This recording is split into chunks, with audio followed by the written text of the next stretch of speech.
So let's just make a summary of what we have to do when zeros are repeated. So when zeros are repeated odd times, or we also say multiplicity is odd, then you cross the x-axis, the x-intercept.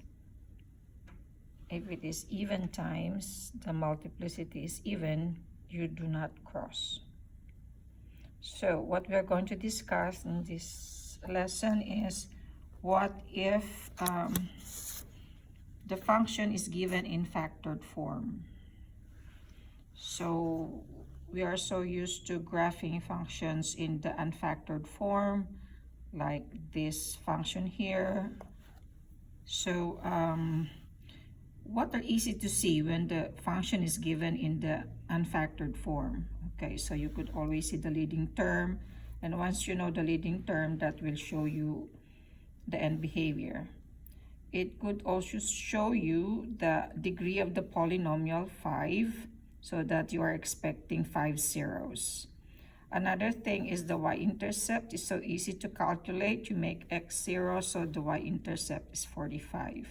So we know how to do those types of functions. So let's go to the factored form. This is our new lesson. So sometimes they'll give it to you in factored form like this, okay? So maybe they'll just factor this and it will come up something like this. So when the function is given in factored form, what are easy to see? Okay, so you don't have to do synthetic division, you don't have to do factoring because it's already factored for you. So you can easily see that x-intercepts, okay, and their multiplicity.